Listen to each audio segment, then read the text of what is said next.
Vous écoutez Vendredi de la famille, une émission remplie de bénédictions pour toutes les familles, que ce soit famille monoparentale, famille biparentale, famille interculturelle, famille recomposée. La famille est l'institution de Dieu lui-même. Fondez et maintenez votre famille sur la parole de Dieu.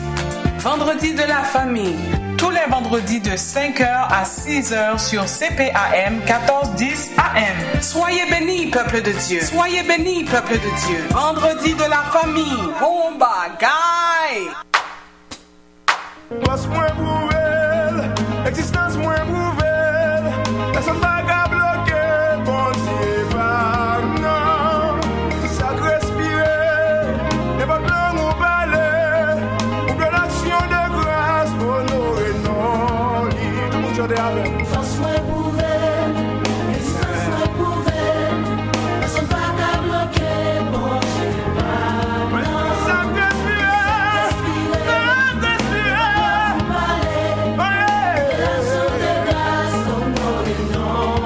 Ma vie, dis ça. Pourtant ma vie, bon Christ a vie, vive Jésus. Vive Jésus à vie. Ma mère Léonas, non? Pour s'allier, Ma jambe suspend, chanter. honorer, exalter, Jésus, non. Jésus, non, Jésus, l'année passée, Nous citer nous ça tout côté au passé. Nous nous bail libération, nous nous casser chaîne, nous nous péter toute porte. Il devait nous mourir. Et que soit quand on va venir, nous disons ça ensemble. tout temps, Même Christ a vie. Christ a Vive Jésus. Vive Jésus. Tout ça lui fait. pour s'allier, Ma jambe suspend, chanter. honorer, exalter, Jésus, non. Jésus, l'année passée,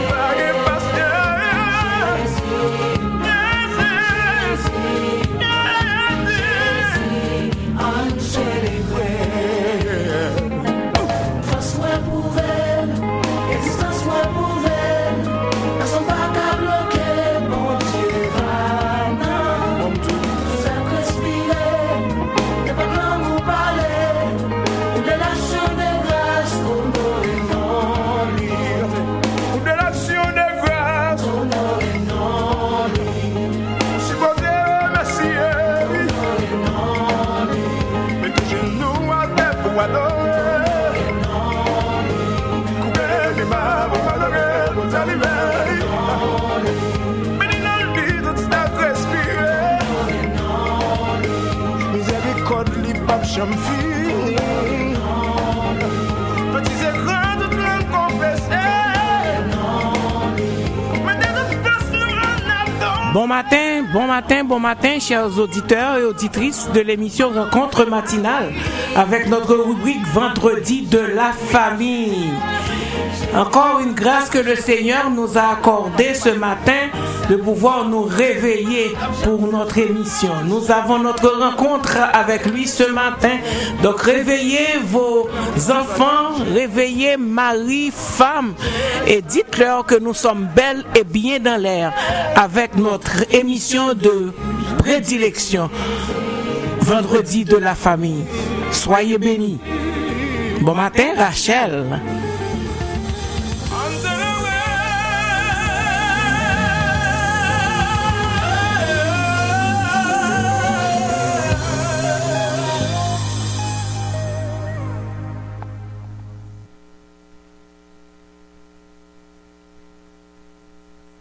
Quand tu pries, entre dans ta chambre, ferme ta porte et prie ton Père qui est là dans le lieu secret.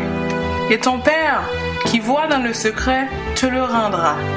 En priant, ne multipliez pas de vaines paroles comme les païens, qui imaginent qu'à force de paroles ils seront exaucés. Ne leur ressemblez pas, car votre Père sait de quoi vous avez besoin, avant que vous le lui demandiez. Voici donc comment vous devez prier. Notre Père qui est aux cieux, que ton nom soit sanctifié, que ton règne vienne, que ta volonté soit faite sur la terre comme au ciel. Donne-nous aujourd'hui notre pain quotidien. Pardonne-nous nos offenses comme nous aussi nous pardonnons à ceux qui nous ont offensés. Ne nous induis pas en tentation, mais délivre-nous du mal. Car c'est à toi qu'appartiennent dans tous les siècles le règne, la puissance et la gloire. Amen. Parole du Seigneur tirée de Matthieu 6, versets 6 à 13. Le temps est à la prière. Et mon âme te loue, et mon âme t'adore, et mon âme te loue, car nul n'est comme toi. C'est un chant nouveau qui monte dans mon cœur, un cantique d'amour pour mon seul sauveur. Il m'a pris de loin, il m'a lavé et m'a racheté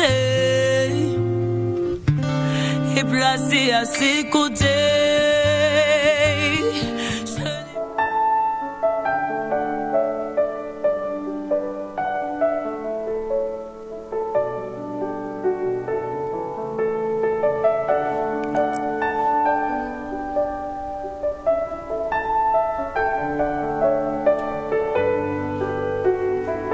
Mon âme bénit l'Éternel, que tout ce qui est en moi bénisse son Saint-Nom. Mon âme bénit l'Éternel et n'oublie aucun de ses bienfaits. Oui, Éternel, nous avons raison de te louer. Oui, Éternel, tu mérites toute notre adoration. Mon âme te loue ce matin, car tu as fait pour moi de grandes choses. Tu as fait pour nous de grandes choses. Nous sommes dans la joie. Nous sommes venus ce matin nous prosterner devant ta face pour t'adorer en tant que grand Dieu, en tant que notre Créateur, notre Père, notre Roi. Nous t'apportons, Seigneur Dieu, notre adoration. Nous t'apportons, Seigneur Dieu, nos louanges. Oui, Éternel, nous voulons te louer pour tes multiples bienfaits envers nous. Merci pour ta fidélité. Merci pour ton amour. Merci, Seigneur, pour le salut éternel que tu nous as donné par l'entremise de ton Fils Jésus-Christ. En sorte que nous avons un papa auprès de qui et avec qui nous pouvons parler.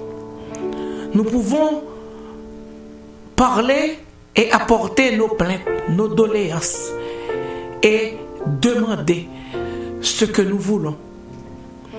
Oui, Seigneur, nous savons que en tant que Père, tu nous gardes. Tu nous protèges. Tu ne nous prives pas de tes bienfaits. Voilà pourquoi, Seigneur Dieu, nous te demandons de pardonner nos péchés car nous avons désobéi à ta parole. Nous avons désobéi à tes principes, à tes ordonnances. Nous te demandons, Éternel, ce matin de ne pas rentrer en jugement avec nous et de nous accorder encore ta bonté, tes compassions, ta grâce. Car nous savons que tu es un Dieu miséricordieux, un Dieu qui pardonne, un Dieu qui guérit, un Dieu qui sauve, un Dieu qui aime d'un amour éternel. Merci Éternel encore une fois pour le salut que tu nous as donné. Qui sommes-nous pour mériter d'une telle grâce? Mais dans ton amour infini, tu nous as aimés en premier. Et tu nous as sortis de ce bourbier de péché et tu nous as mis parmi les sauvés. Merci Éternel, merci pour ton évangile, merci pour ta parole qui nous accompagne chaque matin. Et quand les moments de découragement arrivent, tu viens toujours, Seigneur Dieu, nous fortifier nous consoler et nous rassurer de ne pas nous inquiéter, car tu es au contrôle de notre vie. Merci Éternel. Ce matin, nous voulons te remercier pour la nuit que nous avons passée en bien sous ta divine protection. Nous voulons te remercier pour cette journée que tu nous as accordée. Nous voulons te remercier pour la joie que tu nous procures, car en dépit des difficultés, nous sommes dans la joie, parce que nous savons que nous avons un maître qui contrôle tout. Nous savons que tu gouvernes notre vie. Nous savons que c'est toi qui mènes nos barques. Et certainement, nous arriverons à bon port parce que tu as le gouvernail du bateau. Oui, Éternel, merci pour cette sécurité que nous avons avec toi. Merci, Seigneur, quand l'orage se déchaîne, les grands vents soufflent, quand la tempête, Seigneur Dieu, n'arrête pas, quand l'hiver essaie, Seigneur Dieu, de nous ronger les os, mais tu es là. Tu es là pour nous réchauffer, pour nous accompagner. Merci, Éternel. Merci. Ce matin, nous voulons te prier et te remercier pour l'équipe de rencontre matinale. Ô Éternel, tu viens nous fortifier dans la marche, Seigneur. Pourquoi ne pas te remercier? Car à chaque jour, nous sommes présents. C'est une grâce, Seigneur, c'est une grâce. Il y a d'autres personnes qui aimeraient avoir cette énergie, mais qui ne l'ont pas. Mais toi, tu nous l'as accordé, Éternel, merci. Ce matin, nous voulons te demander de continuer à bénir nos collaborateurs. Oh, le pasteur Chavan, le pasteur Jean-Marie, le pasteur Moussa, pasteur Dorvilla, pasteur Pierre-Louis, pasteur Zami. Oh, Éternel, nous te prions, Seigneur Dieu, pour nos collaborateurs. Fortifie-les, Éternel. Bénis leur famille. Ils ont besoin de toi, Éternel. Bénis encore cette émission et permets qu'au travers, Seigneur Dieu, de cette émission, que des âmes puissent venir te choisir comme leur sauveur et leur maître. Et que, Seigneur Dieu, les familles en difficulté peuvent trouver du réconfort dans ces émissions. L'émission, la rubrique Vendredi de la famille, Seigneur Dieu, nous te la remettons. Car toi, Seigneur Dieu, tu sais pourquoi tu as voulu que cette rubrique, Seigneur Dieu, soit présentée à chaque vendredi sur les ondes de CPAM. Nos fidèles auditeurs et auditrices entendent et ils savent qu'au travers de cette émission, tu vas certainement épanouir leur foyer, leur famille. Bénis, Seigneur Dieu, nos familles, que ce soit des familles biparentales, des familles monoparentales, des familles reconstituées. Nous te les remettons, Éternel, car ton vœu pour nous, ton désir, c'est que nous vivons dans des familles épanouies. Oui, Éternel, ceci ne pourra être réalisé que si toi, tu es l'hôte invisible de la famille. Aussi, nous te demandons, Seigneur Dieu, de siéger, de prendre place, Seigneur Dieu, dans nos maisons, avec les maris, avec les femmes, avec les enfants, avec les grands-parents. Oui, nous avons besoin de toi, Éternel, car la famille, c'est toi qui l'as créée, et ceci, c'est pour ta gloire et pour ton honneur. Bénis les couples, bénis les couples. Il y a beaucoup de couples qui sont en difficulté.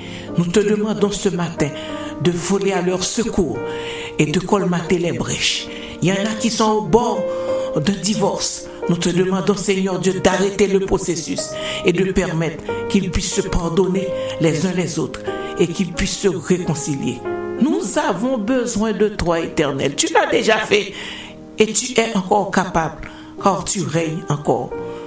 Éternel, pense à nos auditeurs qui sont en route pour leur travail. Pense, Seigneur Dieu, à ceux qui sont déjà au travail ou ceux qui ont passé la nuit, qui sont en route pour rentrer chez eux, qui sont à l'écoute et qui savent que tu as certainement le rendez-vous, que tu respectes ton rendez-vous, à savoir que tu es dans cette émission. Prends le contrôle de l'émission. Remplis-nous, Seigneur Dieu, de ton Esprit Saint et débarrasse-nous, Seigneur Dieu, de tout esprit charnel, car nous voulons que c'est seulement ta parole qui soit prononcée en arrière de ce micro. Reste avec chacun de nous. Reste avec nos fidèles auditeurs et auditrices, ceux qui collaborent, soit par la prière, soit par leurs dons, pour, Seigneur Dieu, l'avancement de cette œuvre. Pense aussi, Seigneur Dieu, aux dirigeants de cette station de radio et donne-leur, Seigneur Dieu, toujours le moyen de pouvoir gérer, Seigneur Dieu, les difficultés techniques pour que nous soyons toujours en onde et que ton évangile puisse être propagé. Reste avec chacun de nous. Accompagne-nous, Seigneur Dieu. C'est dans le nom de ton Fils Jésus que nous te prions. À toi que reviennent la victoire, la puissance, l'honneur et la gloire au siècle des siècles. Amen.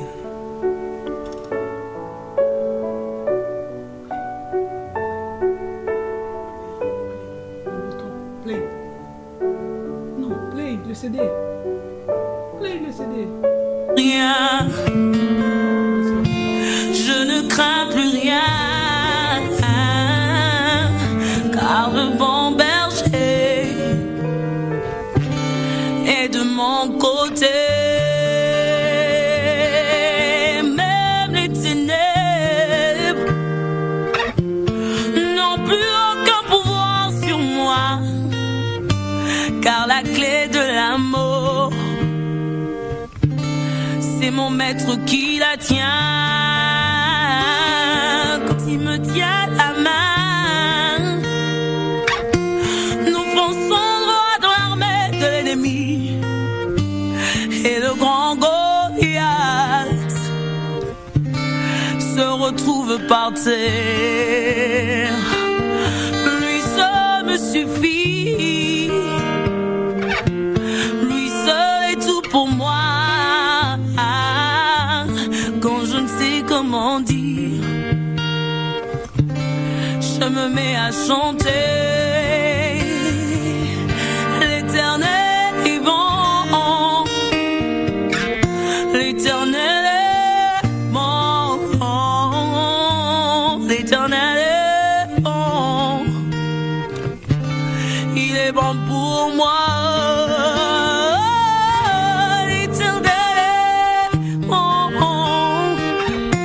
L'Éternel est bon, l'Éternel est bon, il est bon pour moi. Ses bontés divines, son amour parfait, ses empreintes en haut font ma différence.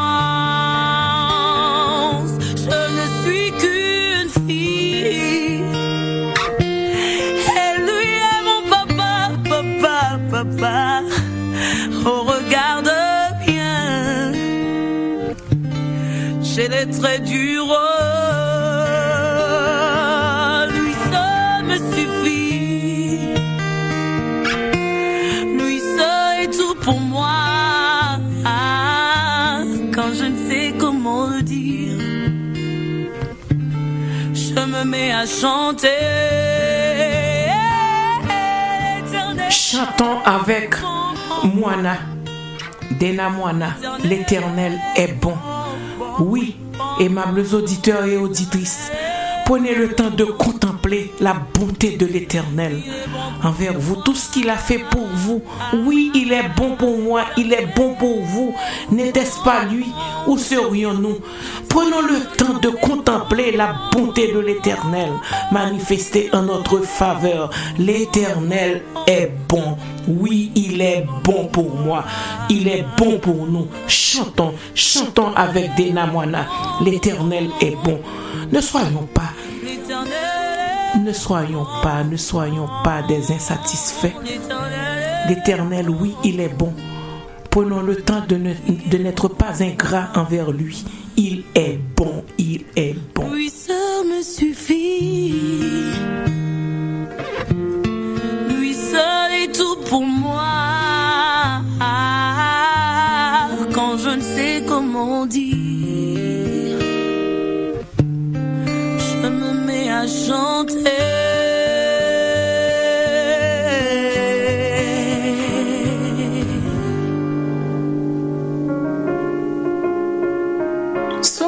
15. Non pas à nous, Éternel, non pas à nous, mais à ton nom donne gloire, à cause de ta bonté, à cause de ta fidélité. Pourquoi les nations diraient-elles, où donc est leur Dieu? Notre Dieu est au ciel, il fait tout ce qu'il veut. Leurs idoles sont de l'argent et de l'or. Elles sont l'ouvrage de la main des hommes. Elles ont une bouche et ne parlent point. Elles ont des yeux et ne voient point. Elles ont des oreilles et n'entendent point. Elles ont un nez et ne sentent point. Elles ont des mains et ne touchent point. Des pieds et ne marchent point. Elles ne produisent aucun son dans leur gosier. Il leur ressemble ceux qui les fabriquent, tous ceux qui se confient en elles. Israël, confie-toi en l'Éternel, il est leur secours et leur bouclier. Maison d'Aaron, confie-toi en l'Éternel, il est leur secours et leur bouclier. Vous qui craignez l'Éternel, confiez-vous en l'Éternel, il est leur secours et leur bouclier. L'Éternel se souvient de nous, il bénira la maison d'Israël, il bénira la maison d'Aaron, il bénira ceux qui craignent l'Éternel, les petits et les grands. L'Éternel vous multipliera ses faveurs à vous et à vos enfants. Soyez bénis par l'Éternel qui a fait les cieux et la terre. Les cieux sont les cieux de l'Éternel, mais il a donné la terre au Fils de l'homme. Ce ne sont pas les morts qui célèbrent l'Éternel. Ce n'est aucun de ceux qui descendent dans le lieu du silence. Mais nous bénirons l'Éternel dès maintenant et à jamais. Louez l'Éternel. Amen.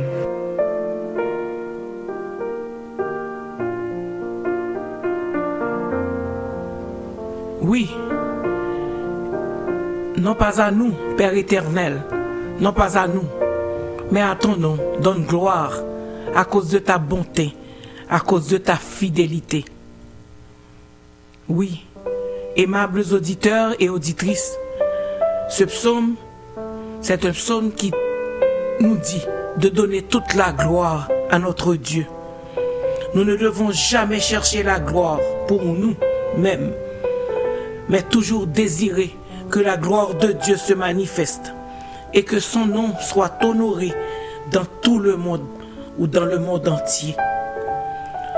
Nous devons décider de vivre de façon à ne pas déshonorer le nom de Christ. Et dans le verset 9, il nous dit: Israël, confie-toi en l'Éternel, car il est leur secours et leur bouclier. Ce matin, je vous dis, confiez-vous en l'Éternel, aimables auditeurs et auditrices, car il est votre secours et votre bouclier. En effet, ceux qui se confient en l'Éternel et non en ce qui est visible trouveront en Dieu leur secours et leur bouclier. Il se souvient de ceux qui le craignent et il promet de leur bénir. Il se souvient de ceux qui le craignent. Dieu se souvient de ceux qui le craignent et il promet de les bénir. Oui, Dieu règne dans les cieux. Dieu règne dans les cieux, mais il a délégué la domination de la terre aux humains. Aimables auditeurs et auditrices, je vous invite à vous confier en l'Éternel, car quand vous vous confiez en l'Éternel, il sera votre secours et votre bouclier. Donnons toute la gloire à notre Seigneur.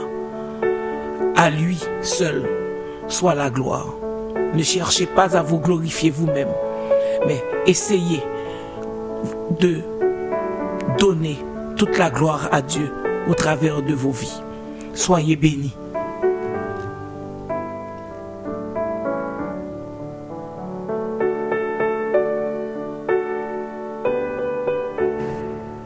Alléluia, gloire à Dieu. Merci Seigneur. Nous bénissons Seigneur, nous glorifions, amen. Vous méritez adoration, vous méritez louange, amen. Nous comprenons pour qui ça, le prophète Jérémie dit, les bontés de l'Éternel ne sont pas épuisées, ses compassions ne sont pas à la terre, elles se renouvellent chaque matin. Alléluia, il faut l'attendre en silence.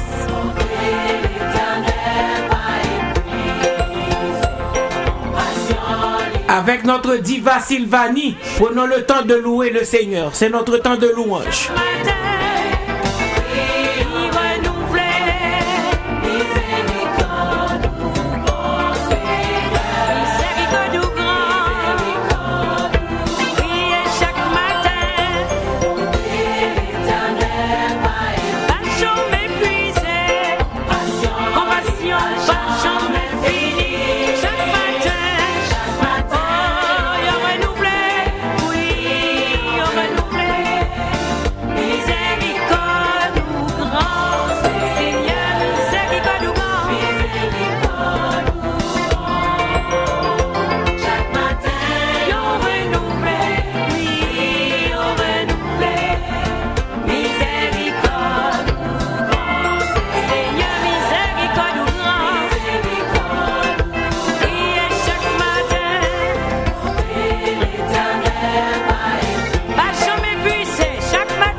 Jésus, Jésus, le nom de Jésus, il est beau, il est fort, il est grand, il sauve, il pardonne, il guérit, il console.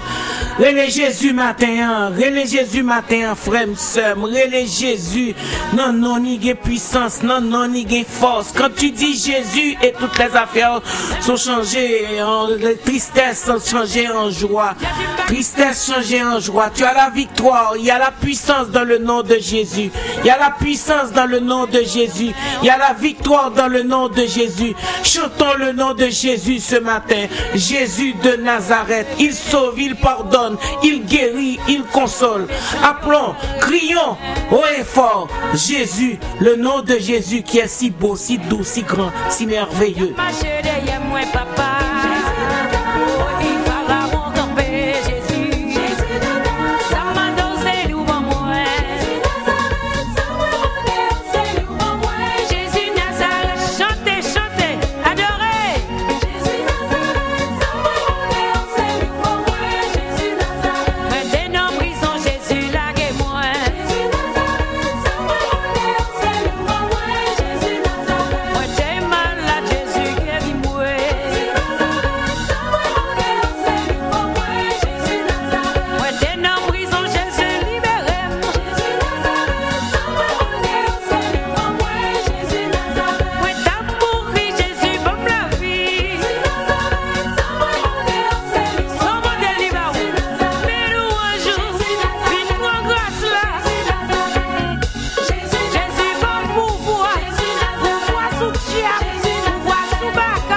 Vendredi de la famille. Vous écoutez Vendredi de la famille, une émission remplie de bénédictions pour toutes les familles, que ce soit famille monoparentale, famille biparentale, famille interculturelle, famille recomposée. La famille est l'institution de Dieu lui-même. Fondez et maintenez votre famille sur la parole de Dieu. Vendredi de la famille, tous les vendredis de 5h à 6h sur CPAM 1410 AM. Soyez bénis, peuple de Dieu. Soyez bénis, peuple de Dieu. Vendredi de la famille. Bon bagaille. Oui, aimables auditeurs et auditrices, c'est le moment de faire silence et d'écouter ou de savourer le mets que le Seigneur nous a accordé. La semaine dernière, on avait vu avec le pasteur Dorothée Rajia les lois, comment réussir son mariage par la loi de la priorité et de la continuité. Oui, en effet, elle nous avait parlé du sacrifice, d'investir du temps dans nos mariages et d'adopter de bonnes attitudes pour pouvoir donner. Il faut donner de la priorité au sacrifice dans le mariage, dans les attitudes, et aussi de donner du temps aussi à nos mariages. Aujourd'hui, elle va certainement continuer à nous parler de la loi de la continuité. C'est important. Nous nous arrêtons sur le mariage pour consolider vos couples. Parce que le Seigneur, lui, il a dit que personne ne sépare ce que Dieu a uni. Donc le Seigneur nous accorde cette grâce d'être outillés pour pouvoir être épanouis dans le mariage. Prenez le temps d'écouter ce que le Seigneur vous a apporté ce matin et mettez-les en pratique. Soyez bénis.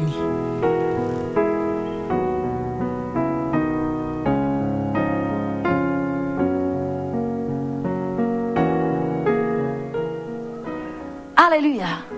Mes amis, trois actes prouvent la priorité donnée dans le mariage. 3 actes vont prouver si vous donnez vraiment la priorité dans votre mariage ou si vos priorités sont à l'extérieur.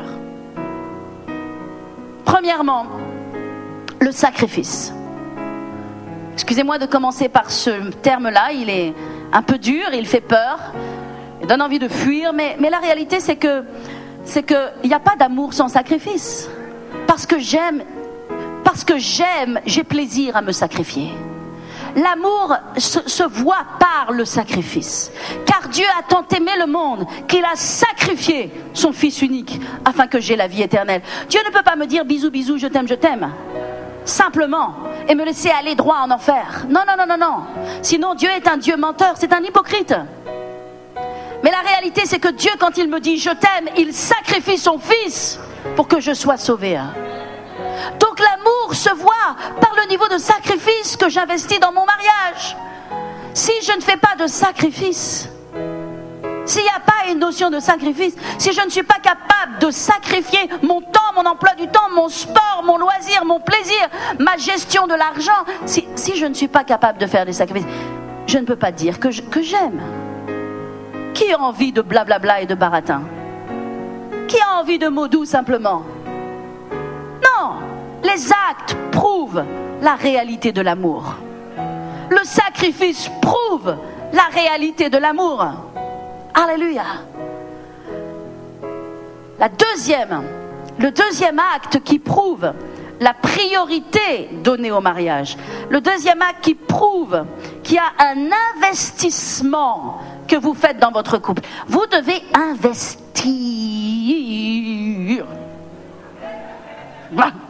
Vous devez investir dans votre couple. C'est un investissement durable. Ça va porter, il y a plus de profit qu'à la banque. Aujourd'hui, les taux d'intérêt sont bas. Vous profitez rien quand vous mettez de l'argent dans la banque. Mais dans le couple, quand vous investissez, il va y avoir retour sur investissement. Il va y avoir retour sur investissement. Qui a envie d'être emmuré dans une prison?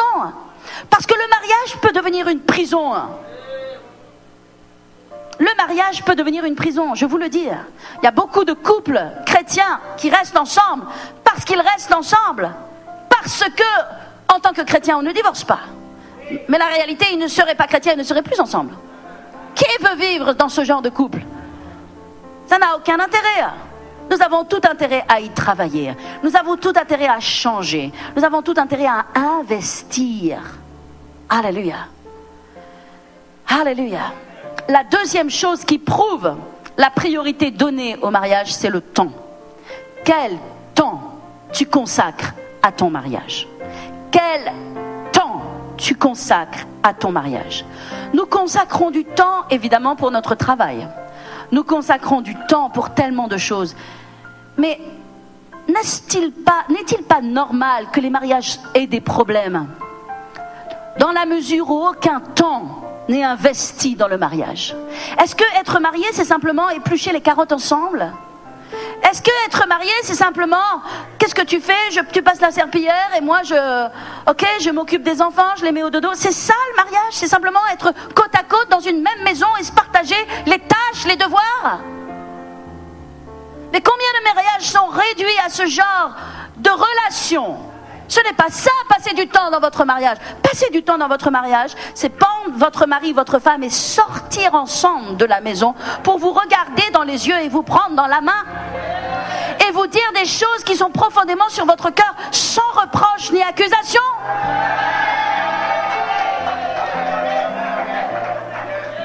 C'est ça, passer du temps.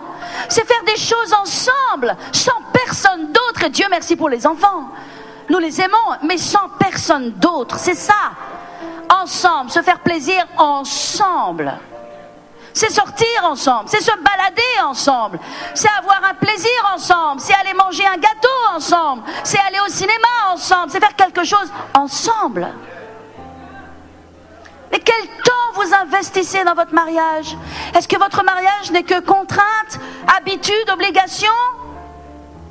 Ou est-ce que votre mariage, c'est sortir ensemble de temps en temps, régulièrement? La réalité, c'est régulièrement. Tout mariage qui réussit, statistiquement, est un mariage qui prend un temps, un bon temps, pas un temps galère, mais un bon temps, qui investit dans un bon temps dans lequel on met de côté les problèmes de facture, on met de côté les problèmes d'entreprise, on met de côté les problèmes des enfants, on met et ensemble.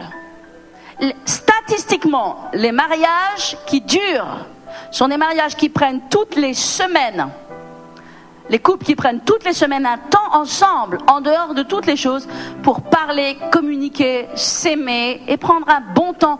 Vous savez, l'amour, c'est une denrée périssable. Il reste toujours dans notre cœur. Mais les sentiments et les émotions, c'est périssable. Ça veut dire que le bon temps que j'ai aujourd'hui avec mon mari ou ma femme, c'est merveilleux, c'est bon, mais c'est bon pour aujourd'hui. Dans un mois, c'est déjà très loin. Il y a beaucoup de choses qui se sont pas passées entre-temps. Et donc la régularité est très importante. Parce que le réservoir, comme l'essence, combien de fois vous passez à la pompe toutes les semaines, hein? Une fois, 2 fois? Eh bien, le réservoir d'amour a besoin d'être rempli toutes les semaines. Parce que le réservoir d'amour, je ne parle pas de l'amour, nous avons un amour stable pour notre conjoint, bien sûr, mais le réservoir de l'amour, de la romance, des sentiments, qui est extrêmement important. Il a besoin d'être rempli toutes les semaines. Il y a tellement de contraintes dans notre vie que ce réservoir-là, il a besoin d'être rempli. Alléluia. Donc le deuxième acte qui prouve la priorité que tu donnes à ton mariage, c'est le temps. Il faut donner le meilleur de son temps. Pas le moins bon, le meilleur. Vous savez ce que nous réservons comme temps pour notre mari, notre femme la plupart du temps? Nous lui partageons nos problèmes, nous lui partageons nos frustrations, nous lui partageons nos reproches, nous l'attaquons. Vous savez, ça fait des dégâts. Hein? ça fait des dégâts. Ça fait des dégâts. Non, non, non. Non, nous devons consacrer le meilleur de notre temps, le meilleur de nous-mêmes pour notre conjoint. Et ça, c'est spirituel. Et Dieu vous bénira pour cela. Et Dieu vous élèvera pour ça. Et Dieu vous honorera pour cela. Ça s'appelle avoir un cœur tendre et non un cœur dur. Alléluia. Gloire à Dieu. Le temps. Le temps. La plupart des gens disent oui à ceci, oui à cela, et n'ont plus de temps pour leur conjoint. C'est la priorité. Tout le monde répète, la priorité. Mon conjoint, c'est la priorité. Après Dieu, c'est la priorité. Alléluia. Gloire à Dieu. Amen. Gloire à Jésus. La troisième acte, c'est les attitudes. Premièrement, le sacrifice. Deuxièmement, le temps. Troisièmement, les attitudes. Les attitudes sont des killers. Les mauvaises attitudes sont des killers. Ça tue le mariage. Ça tue. Combien les reproches tuent. S'il y a une chose qui est un meurtrier, vraiment depuis qui a fait le plus de meurtres de mariage, c'est le reproche. Le reproche doit sortir de votre bouche. Il y a d'autres façons de communiquer qu'au travers le reproche. La plupart des gens qui sont dans le reproche sont souvent les femmes. Les maris aussi. Mais il faut changer de dialogue. Parce que le reproche fait le contraire de ce pourquoi il est parlé. On fait un reproche en espérant que la personne prenne conscience de ce qu'on lui reproche. Et donc elle change. Mais la réalité, c'est que le reproche endurcit la personne dans les choses qui vous déplaisent. Donc le reproche, c'est l'anti-communication, l'anti-dialogue. C'est insupportable, les reproches. Notre nature humaine n'a pas une propension, une capacité illimitée à supporter les reproches. La réalité, c'est qu'on a une toute petite capacité à supporter les reproches. On les supporte très mal. Parce que ce n'est pas la bonne façon de communiquer. Il faut trouver un autre moyen de communiquer. Communiquer par l'envie, communiquer en exprimant son désir, communiquer en disant « j'aimerais tellement que tu fasses comme cela » plutôt que de reprocher. Néanmoins, le troisième acte qui prouve la priorité dans votre mariage, c'est les attitudes. C'est-à-dire que, par exemple, le temps que vous allez prendre avec votre conjoint, vous allez y mettre dedans des bonnes attitudes. En d'autres termes, vous n'allez pas le faire parce que le pasteur dit de le faire. Vous n'allez pas le faire parce qu'il faut le faire. Vous allez le faire de tout votre cœur. Vous allez mettre votre cœur dedans. Vous allez mettre vos attitudes dedans. Et vous allez voir que les miracles sont possibles. Vous allez voir que Dieu est un Dieu de miracles. Alléluia. Quand vous changez vos attitudes, quand vous faites les choses avec la bonne attitude. Amen.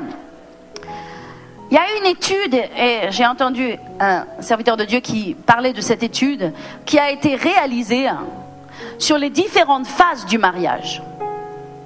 Et on reste dans cette loi de la priorité. La priorité, c'est le temps. Est-ce que vous comprenez, est-ce que vous réalisez que nous ne donnons pas de temps, à moins qu'on nous apprenne, qu'on nous enseigne. Dans la course de la vie, nous ne donnons pas le temps à notre mariage. Nous le donnons, nous le distribuons généreusement à toute espèce d'autre chose. Et c'est pourquoi dans le temps, justement, ce manque de temps de qualité détruit et fait des problèmes. Une étude a été réalisée sur les différentes phases du mariage. Quand le couple se marie, les premières années, statistiquement, sont les meilleures. C'est là où il y a de grandes émotions, des sentiments, de l'amour, de la passion, du désir, de la proximité, l'envie de faire les choses ensemble, le plaisir de faire les choses ensemble. Puis, les enfants naissent. Et là, statistiquement, le niveau de satisfaction du mariage baisse. Parce que, justement, le mari se concentre sur son travail, tandis que la femme se concentre sur ses enfants. Et il y a des choses qui changent dans le mariage et le couple ne prend pas le temps de se prioriser, mais la priorité est donnée aux enfants. Or, les enfants sont importants, bien sûr. Nous devons les aimer, nous devons les élever, mais nous sommes un couple avant tout. Un mariage avant tout. Donc, statistiquement, lorsque les enfants naissent, alors qu'ils sont une source de joie et de grand bonheur, mais le couple en prend un coup dans l'aile, si je puis m'exprimer ainsi. Puis les enfants vont au collège, à l'école ou au lycée, et là il y a toutes les activités. Nous les parents, nous sommes des parents. On a oublié d'être des époux. Nous sommes devenus pleinement des parents. Et nous courons d'activité en activité, il y a du stress, le temps est limité, et il y a tellement de choses. Et la réalité, c'est que dans cette phase-là, c'est là où le mariage et le niveau de satisfaction du mariage est le plus bas. Et c'est là, dans ces moments-là, et c'est pour ça qu'on entend tellement d'histoires, ça nous fait tellement mal au cœur. On se dit, comment ce couple avec tous ses enfants, ils se séparent. On voit cela, on voit ça dans le monde, on se dit, mais c'est tellement triste. Mais ils se sont tellement oubliés. Ils ont tellement oublié qu'ils étaient un couple. Ils sont devenus des parents côte à côte qui courent après une carrière et de l'argent. Et ça n'a pas construit leur couple. Est-ce que vous m'entendez ce matin ? Donc souvent c'est là où les mariages se cassent le nez, se brisent. Maintenant, il est dit que statistiquement, quand les enfants quittent le nid, lorsque le couple a résisté à ces pressions et ces tensions, quand les enfants quittent le nid, qu'ils deviennent indépendants, qu'ils parlent dans leur vie, là le couple se retrouve et reprend, et la satisfaction du mariage remonte. Et là le couple redevient uni, réapprend à faire des choses ensemble et trouve beaucoup de bonheur à cela. Alléluia. Mais statistiquement, le bonheur du couple ne revient jamais plus haut qu'au départ. Sauf que c'est une statistique. Et nous ne croyons pas dans les statistiques. Nous ne voulons pas vivre une vie de couple où il y a 2 ans, 3 ans de bonheur, d'excitation, de joie, de communion, et tout est tellement limpide dans notre cœur, et après 30 ans ou 40 ans de prison. Non, ne croyons pas en cela. Nous les chrétiens, nous croyons, et je crois que nous pouvons être amoureux tout le long de notre vie. Alléluia. Et c'est le plan de Dieu pour vous. La famille avant.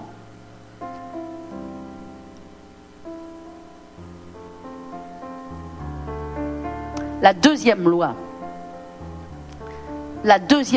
c'est la loi de la continuité. La continuité. La première loi, c'est la loi de la priorité. Est-ce que vous avez compris cette loi ? Vous devez vous prioriser. Vous devez avoir du temps à part. Vous devez investir dans votre couple. Vous devez arrêter de vous prendre pour argent comptant. Vous devez réaliser que votre conjoint, c'est votre avenir. C'est votre passé, votre présent et votre avenir. C'est la personne avec laquelle vous devez terminer vos jours. Et c'est ça la bénédiction, c'est ça la prospérité. Amen. Et les deux doivent le désirer. Alléluia. Et la deuxième chose, c'est la loi de la continuité. Comment faire ? Comment faire ? Alors que les statistiques disent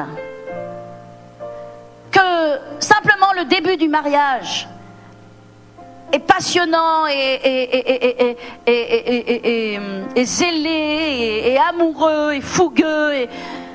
Comment faire la loi de la continuité ?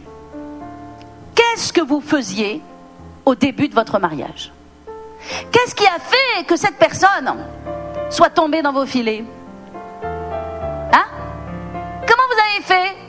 Comment vous avez fait ? Je vous pose la question. Allez, on va faire un micro là. Nous aurions beaucoup d'histoires drôles, beaucoup de témoignages. La réalité, c'est que quand vous avez rencontré la personne qui est devenue votre conjoint, vous avez fait beaucoup d'efforts. Écoutez-moi bien là, les 2 oreilles là.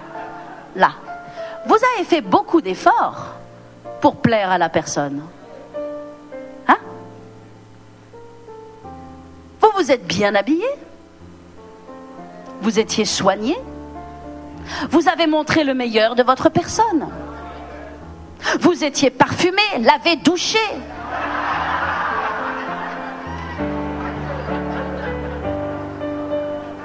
Combien de fois vous vous brossiez les dents par jour?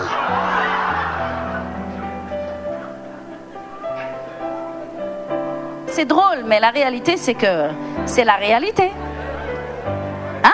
Qu'est-ce que vous avez fait? Qu'est-ce que vous faisiez? Vous étiez généreux ou vous étiez pingre? Hein? Vous étiez attentionné ou vous étiez mufle?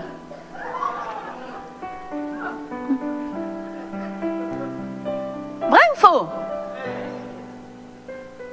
Combien de maris ouvraient la porte de leur voiture à leur future épouse? C'est passé où ça?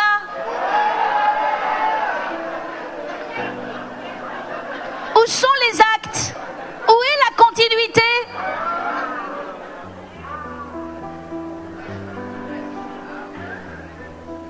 Ah, dès que l'anneau est au doigt, c'est acquis, c'est dans la poche, on part sur autre chose, on va atteindre de nouveaux sommets. Non. Non, non, non, non. La réalité, c'est que David a laissé toute sa famille à Tsiklag et est parti conquérir le monde. Quand il est rentré, le village était brûlé, la famille était partie.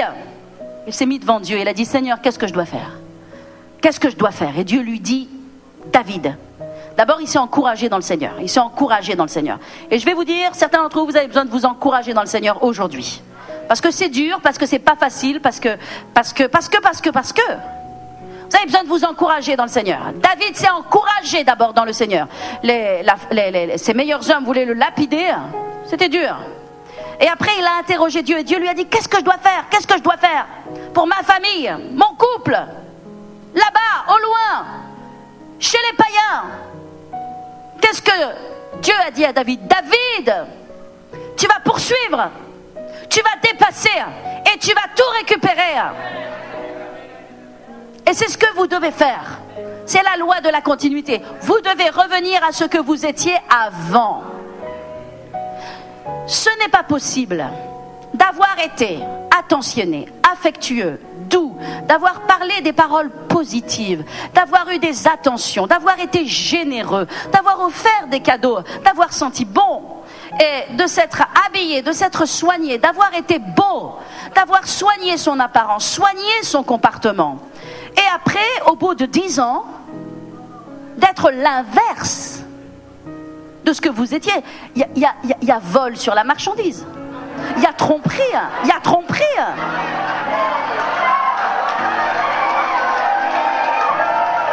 Remboursement. Non. Non, il y a tromperie. Vous voulez que l'amour revienne? Vous voulez obéir à Dieu? Vous voulez que votre foyer il soit à la gloire de Dieu? Revenez à ce que vous étiez au début de la relation. Et vous allez voir comme l'amour va jaillir. Vous allez voir comme les sentiments vont revenir. Vous allez voir comme la passion va revenir. Vous allez voir comme le désir va revenir.